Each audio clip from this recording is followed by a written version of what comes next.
Hello everybody! In August I played a singleton tournament. It was a Canadian Highlander pointed tournament, and as you understand, this is a 100 card singleton deck which doesn't even fit on my 2-play mats. So this is the first part, and I'm going to show you the second part after the jump cut, and we'll talk about each of the cards individually. So here is the second part of this deck, including the artifacts and multicolored cards. And I have to tell you that I had a lot of fun playing this tournament. It was a blast, really. And of course, the biggest beauty of such formats is that you get to play some cards that you very often don't see anywhere, even in some casual tournaments or even in some budget tournaments or tournaments with some other restrictions. So here I got to play some of the cards that were just collecting dust in my binder, and that's a great thing. So let me tell you about each of those cards individually, and just my general impression from the tournament, which again, as I have said, is really, really great. So when it comes to mana base, we have got, of course, a ton of lands. Always better to be safe here. And as you have seen, the deck is pretty heavily gravitating towards blue, and the second color would be white, but we also have some black cards. I could probably even say that it's a black splash, but still, of course, the idea is that there is some kind of synergy between these cards. It's more of a control-ish deck, but again, it's definitely not perfect, and my results were not stellar. And if you look at this whole deck, maybe you'll later understand that the biggest problem there was stalemate and the lack of removal very often, but I guess this is normal for such formats. So without any further ado, let's talk about each of the cards one by one. So we have got, in addition to the basics, we've got those virtual basics in some way, and that is the legendary cards. Legendary lands. Teleria removes bending only during the upkeep. This one removes First Strike or Swamp Walk, which can be sometimes relevant. Again, there's a minor advantage, but the disadvantage from having this card as a non-basic land is also pretty much non-existent. So yes, maybe if you run out of cards for your land tax, you cannot tutor for these, but that's highly unlikely in this deck. And another problem, as you understand, might be that Blood Moon is actually there, but Blood Moon, again, in a singleton 100 card format, probably isn't going to be a major issue. So why not play these? And we also had Caracas, which is quite nice here, because even if my opponent doesn't have legends, I do have legends, and there was a neat trick with some legends. Okay, this might not be the best example of a legend to show it on because it's a huge mana cost, but for instance, if we look at Lady Evangela, who only costs 3 mana, we could have a virtual chump blocker who is unbeatable, who is invincible, right?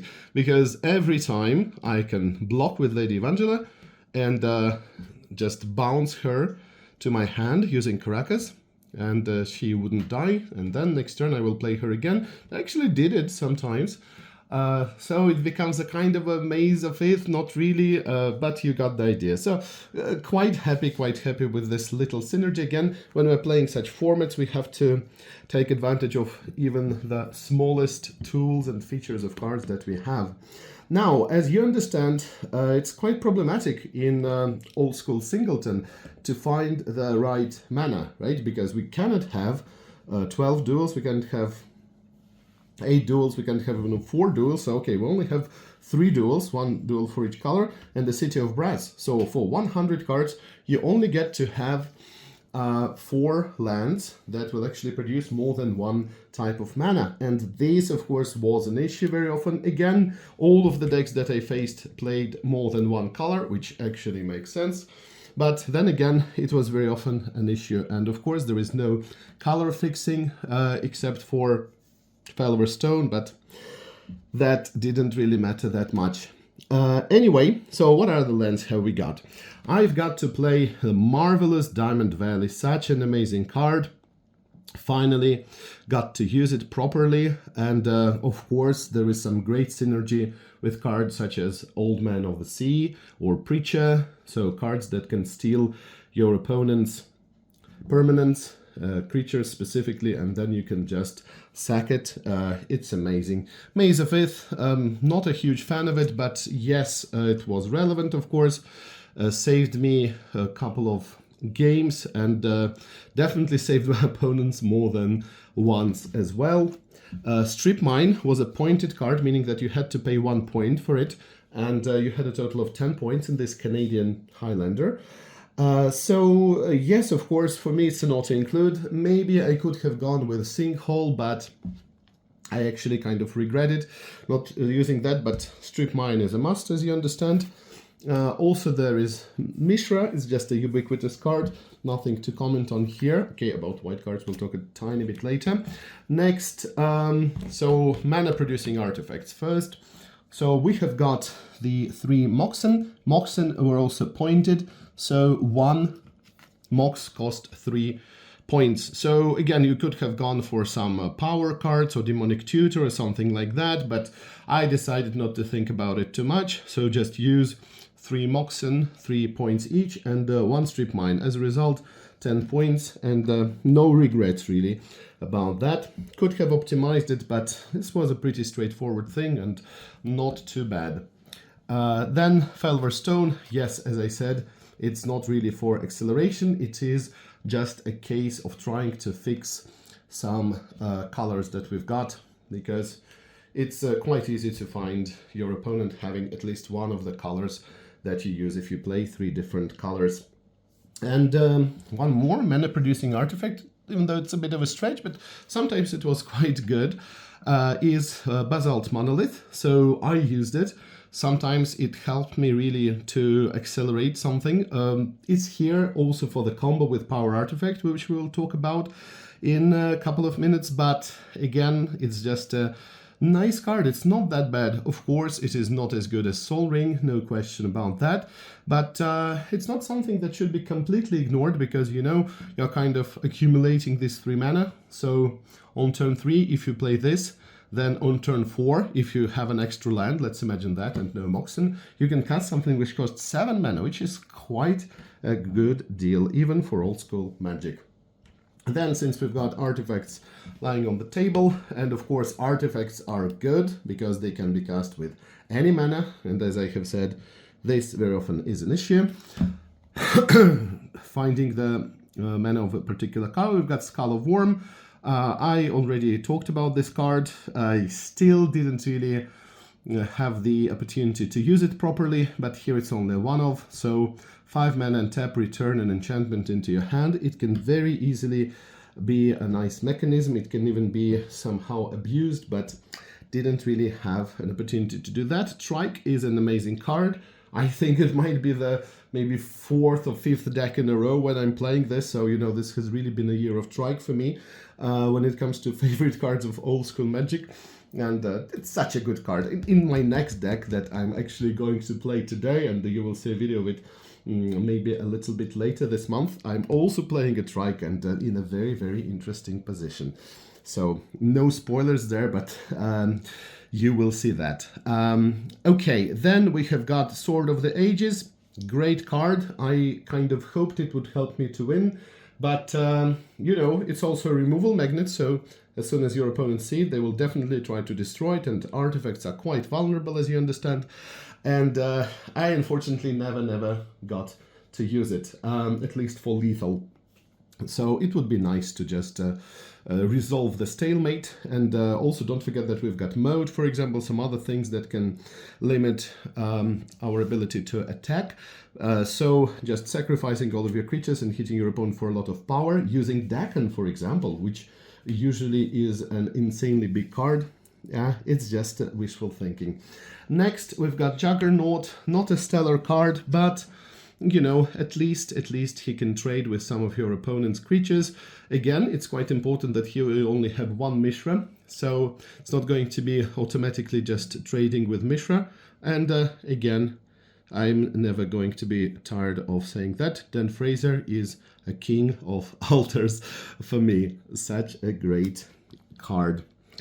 Then we've got Rocket Launcher. So Rocket Launcher is not too bad, again, in this rather slow format by itself. Again, I'm saying slow, but you know, some games were, I don't know, 5 turns long, and they were really just very fast because we could somehow cast a lot of fast stuff, and if you had removal and counter magic, then your opponent wouldn't be able to react, and it was the case from my opponent's side, so sometimes they would also win against me quite fast, but most games that I played with this deck were very slow. Sometimes they stretched over 1 hour and 20 minutes, and Rocket Launcher in this case can be quite deadly, not only destroying your opponent's creatures, but also can shoot for lethal. Then we've got Jellum Tome, which is the small book, and Gem the Tome, which is the big book.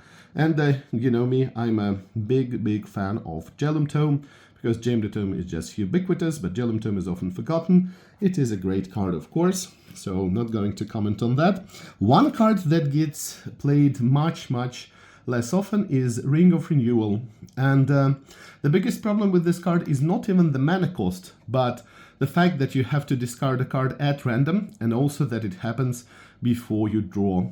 Maybe actually the fact that it happens before you draw is not that bad, because otherwise you would have to discard a card that you actually need and just drew. But anyway, you know, I even sometimes tutored for this card using Power Artifact, and it looked good, but overall, I don't think that even if we ignore the tremendous amount of mana that you need to cast it, Gem the Tome is still better. So not really something that I'm happy about. But again, since we cannot use more than one Gem the Tome, Ring of Renewal was a nice alternative. And oops, this sometimes happens. So our Icy Manipulator, let me recover it. And okay, maybe it was just afraid of the disc. So the disc, no comment on that. I had a lot of permanents, so did my opponents. Again, this is sometimes a way to just scare your opponent into not playing some things, or maybe you can use it after a board wipe from your opponent. So a lot of opportunities there. And jump cut, here it is. Icy is back. Icy is an amazing card, amazing art, great effects. I often regret not using it more often, but actually here it had its turn to shine, and it did shine. So now let's go to white cards. As for white cards, of course, we had some kind of control-ish stuff. We had some powerful creatures and ways to neutralize our opponent's permanents. And this is one of the first times, or I actually think it is the first time, isn't it, that I played the Moat. And Moat is a gorgeous card, of course. It's amazing, very powerful, as you understand. And non-flying creatures, very often there is just nothing you can do about it. And so yes, as I was saying, Moat is such a great card. And it's very difficult to destroy it. Again, if you just count the number of cards, the number of playable cards that you will usually see in this format, it's not so many cards that can destroy enchantments, right? Of course, you've got Disenchant, but there's only one. Of course, you've got Carry Sword, but there's only one. Maybe with some recursion, but still. And if your opponent doesn't counter it in time, there are not so many things that can fight against enchantments. So this is quite a nice strategy. But the problem is that my deck also had some non-flying creatures, and you know, it's not always necessary that it was such a one-sided card that only played to my advantage. Next, we've got Wrath of God. No comment on that. Not everybody is a fan, but here it was definitely justified. And of course, a lot of people who ran white did play this card as well. It's kind of a EDH staple, I guess. So here, by the way, we didn't have the Elder Dragon, we didn't have the Commander, so just the 100 card singleton format. Next, we've got a Preacher. Preacher is a very underrated card. I loved it from the very first moment that I saw it, and later even got the 4th copy because it proved to be very, very important and viable. So, of course, it's usually the worst creature that your opponent will give you, but we understand that we can sometimes sacrifice this creature, that we can just attack with this creature and try to bait our opponent into blocking it. So essentially a well-placed Preacher with some synergy can take out the whole army of your opponent, if you think about it, you know, one by one. Next, Divine Offering, great removal. Great Realm of Preservation, Great Realm of Preservation. This is a card that we don't see very often, so it was a kind of a gamble to include it, but not exactly, because black and red are of course rather popular colors, and as I have said, we obviously didn't see many, or dare I say any, monocolored cards, monocolored decks, that's what I'm trying to say. So again, chances of encountering deck with red or black were pretty high, and of course these are rather aggressive colors, so you could easily neutralize your opponent's fireball or just big creatures in red or black. And you know, 1 white mana, yeah, it was usually quite a good deal. So I used it a couple of times. It was rather nice. Disenchant, no comment here, it's a staple. Same thing about Swords to Plowshares. Now, Argivian Archaeologist is again my very first time playing this card, and it's not that it's a bad card, but it's a rather niche thing. So I tried to just get back such cards as, for example, Trike, right? And even Rocket Launcher. So that's a good thing, you know, the cards that are not even necessarily destroyed, but they have some kind of use, and as soon as this resource is depleted, you can get it back using your Archaeologist. Again, it's a pity that it's a 1/1 card, so it's very easily destroyed, but it's quite a nice thing to have.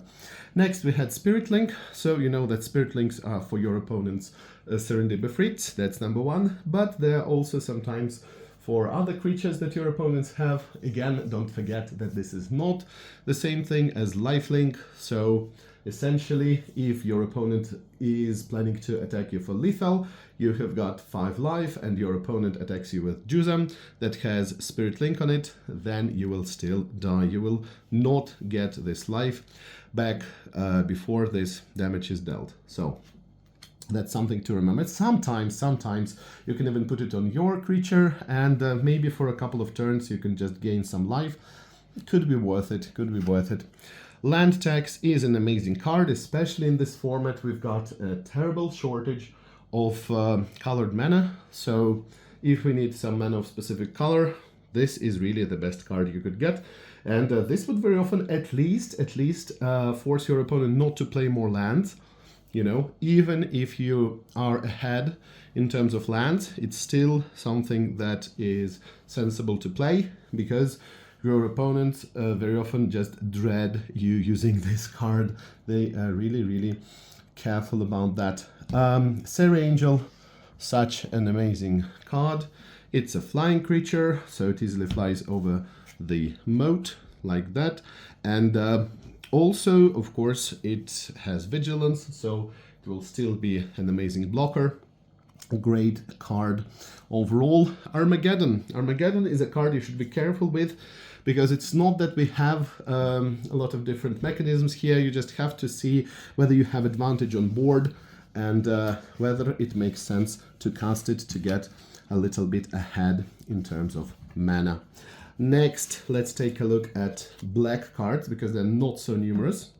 Again, as I have said, black here is mostly a splash color, only 7 cards, and I could have used more, but well, it is what it is. And some of these cards have double black cost, so it's not always an ideal thing. Here is my favorite Terror from Alpha, with its absolutely huge, gorgeous font. And yes, you could bet that you would see some non-artifact, non-black creatures in most of the decks. So this is the time where you could include it in your main deck.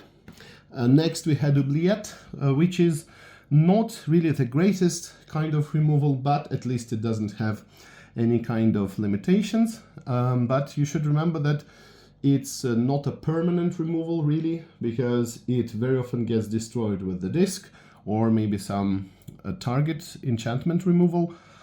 So this is not something that is going to last forever, sadly. Next we've got Jusem, which is just such a stellar card, and even in a stalemate usually he wouldn't be, you know, completely useless, because a 5/5 attacker, in the worst case scenario he will just get mazed frequently, so this is the worst thing that can happen to him, and sometimes it did happen to me, but again I don't regret using it. Now, the real star of the format, you know, a card that I really didn't play for last 20 to maybe even 25 years, is Carry On Ends, because Carry On Ends, as you see, is even better than Frozen Shade in this sub-format. Why? Because it can pump for 1 colorless mana, and we have a ton of colorless mana, so it was easily, potentially at least, the biggest creature on the battlefield. So easily could attack for a terrible amount of damage, and my opponents would often steal it. My opponents would often try to destroy it, because it's such a good card here. It's just a very nice thing to see. So that's why I love those modifiers such as a singleton format. So Singir is a staple, of course. We see it in the usual constructed formats, of course, and I, of course, don't regret using it. It's a great card, no comment about it. Animate Dead. Animate Dead was useful to bring back our own creatures, because again, maybe there are some creatures we would like to cast more than once, and this is our chance to do so. And remember that you could also use it on your opponent's creatures. So Animate Dead is a definitely useful card. The Abyss. The Abyss was again one of those controversial things like Moat, so very frequently it would play against me as well, but once again, as I have said, if you know that you have this card and if you are kind of planning around it, you will be able to get ahead simply because you have more information that your opponent does. And finally, let's look at the blue cards. So here are the blue cards. There are so many of them. They are definitely the biggest pile of cards on this table in this deck. And speaking of cards, here is what we have. We have Brain Geyser, which was not pointed in this tournament, and definitely you could cast it for quite a lot. And maybe in a rather terrible stalemate you could even use it to deck your opponent, but I never had a chance to do so. Air Elemental is the third card of the cycle, of course the weakest of them, and I'm talking about Sarah Angel, Singir Vampire, and Air Elemental here, which is just a vanilla creature. So this is your basic, and by the way, look, this is not good, definitely should be replaced as soon as possible. Yeah, as I was saying, Air Elemental is just a gorgeous card when it comes to art, Richard Thomas after all, but I don't regret using it, so 4/4 flyer is still rather fearsome. Serendip Djinn. Serendip Djinn is even more fearsome. It's just a worse version of Mahamoti, of course, because yes, it costs 2 mana less, but here mana is not really an issue very often, because most likely we will see him quite late in the game when you already have the mana to cast him, and during upkeep you can sacrifice your land, well, destroy, it says here. I don't remember about the errata, by the way, whether it's actually sacrificing or destroying. Maybe it's still destroying, but anyway, if you sacrifice an island this way, it does 3 damage to you. The good thing here is that we have got 3 different colors, also a lot of non-basics, so this is also the reason why one of those small tiny advantages at like 0.01% that could sometimes help you if you use, for example, non-basic lands such as Teleria and Caracas and Urborg. So it is what it is. He never actually killed me when I cast him, so I think it was a success. Here we have got those 2 X counter spells, And you know that I always say that Spell Blast is my favorite. But here in this particular format, Power Sink, when we don't have so many mana rocks and you know, things are not so insane, Power Sink might actually be not that bad. But in any case, I played them both. So these were the control elements. Speaking of control elements, Banned Drain I think was also pointed, so I did not play it, but I did play the good old classic counter spell. Then we had some permanent theft, in particular steal artifact, to steal your opponent's artifact, and absolutely the same thing with creatures that we know very well, control magic. So steal artifact, and then you could, for example, use your Sage of Latnam, or again you could use Sage of Latnam on cards that you stole using your Old Man of the Sea or Preacher. So there were quite a lot of different interesting things, quite a lot of synergy there. And yes, the Sage is amazing, really liked using him. And you know, sometimes in the worst case scenario, when your artifact gets destroyed, you will just sacrifice it in response, making just some kind of a compensation for that. Overall, it's a good card. So people, you know, started to use him even more frequently nowadays, I think, because the card advantage is just so important and some kind of synergy. Sometimes people are even trying to kill him as one of the, you know, top priority targets. So that's rather interesting. Psyblast is a removal for our opponents. You name it. Tetravus, Shrike, Angel, and many other cards like that. Or in the worst case scenario, it could just be a finisher. It's not the worst case scenario, but just another use for this card, because obviously we don't have much direct damage. We could of course have had Drain Life, but with this Black Splash I didn't think it was reasonable. Maybe I was wrong actually, but there it is, because direct damage is always something you want to have, but in those colors you just don't have it. Then we had Transmute Artifact. So with Transmute Artifact there was an interesting story. I used Transmute Artifact on my, I don't remember whether it was mocks or maybe even the book, such as the Gelum Tome or something, and I managed to Transmute Artifact into Basalt Monolith, and we know the combo of Basalt Monolith and Power Artifact, of course, and in case you haven't heard of it, which I doubt, but still, let's just look at this great combo that was kind of built in almost right from the start into Magic. This is the infinite mana combo, because this one reduces the activation cost of the artifact by 2, so essentially you will be able to untap it for 1. And I'm not entirely sure, because here it says at any other time to untap. I'm not entirely sure whether there was any kind of an errata at one point in time, like there was for Time Vault to prevent infinite turns, but I don't think so, because it's not such an incredibly powerful thing, but rather good, right? So it's just infinite mana. So I had this infinite mana, but I had nothing to spend it on, because of course it would be nice to have a Brain Geyser for Infinite and Win. This is really one of the most stylish victories you could have in this format. Or another spicy victory would be using the rocket launcher, but I just didn't draw into that, and I really regretted it. So anyway, it's just a versatile card. It is a tutor, which is not pointed, and tutoring for an artifact can be a rather powerful thing. So Old Man, yes, we already discussed him in some way. It's a great card, of course. You can try to do something to pump him. I don't have this option here, but again, normally you have plenty of creatures you can steal using this guy. And again, it's just a 2/3 creature for 3 mana. It's not so terrible even by itself. So really a nice and important card. We had a clone to clone again some of our creatures or some of our opponent's creatures. And gorgeous doppelganger, which is pretty much the same, but can change based on what the board state is, and sometimes it can even change into a more powerful creature than what is currently available. Then we have got Mahamoti, no comment here. I absolutely love this card. It's just a good thing that you can have. The Jin here, again, just because of the nature of the format, that it's not really always guaranteed that you will be able to draw into him early, and it's not that you can, you know, Black Lotus into him turn 1. So this makes it not so good necessarily.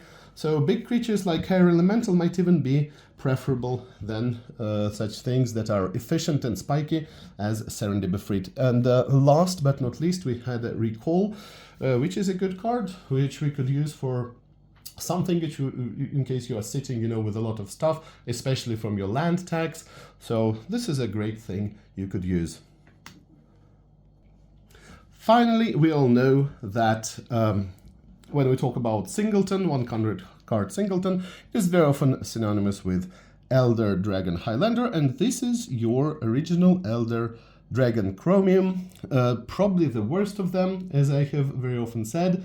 You may watch my very old video where I just say how much I love Palladium Morse and Nicol Bolas and how useless Chromium is, but actually here in this format there might be a couple of cases where it would be relevant, because again, what does Rampage 2 in? It simply means that if your opponent blocks with more than one creature, then this creature that has Rampage will get +2/+2 because of Rampage 2 for each blocking creature. So essentially, if he attacks and your opponent blocks with, let's say, 2 Serra Angels, normally, of course, 2 Serra Angels will take out Chromium and he will only destroy 1 Serra Angel, but using this amazing Rampage ability, you would be able to pump him to 9/9, and then your opponents, again, I said 2 Serra Angels, of course not in this format, you know, unless it's a clone, but let's say Serra Angel and Sanguine Vampire, they would both die, and this creature will just survive. So it's not completely useless, but just not the best ability. And of course, it's a huge creature. It's beautiful. I love the art, and really people appreciate it when you play with such stuff. A much more obscure creature is this one. So I guess Princess Lucretia is a little bit more well known simply because of the amazing art. This is just this princess, or I don't know, evil queen, Maleficenta, in her Disney-style castle. It's an amazing picture, a great art, and adds you 1 blue mana for some highly random reason. It's a 5/4 for 6 mana, and it's not that bad. It's not that bad. And this guy is even tougher, 7 mana, but 5/7, and at 5/7, as you understand, there are very few creatures, even in this rather slow and powerful format, that could rival him. And as a bonus, he gives you a skull mana, because you see it's a skull and this is a skull as well.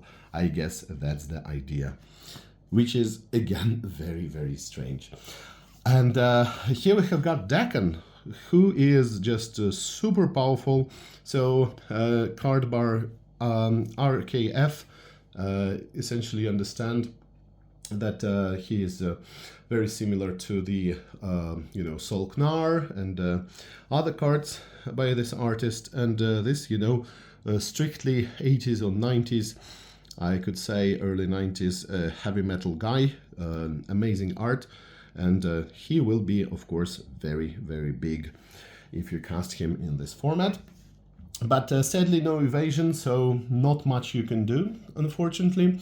And finally we have got Lady Evangela, a beautiful card, Mark Pool by the way, and a rather spicy effect, so only 1/2, sadly, so not really combat defining, but for 1 black and 1 white, you can tap her, and she will prevent an opponent's creature from dealing combat damage.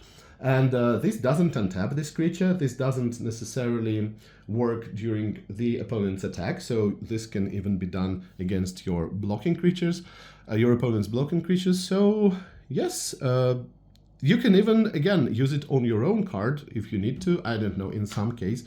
So there it is. And as I have said, my record definitely wasn't stellar.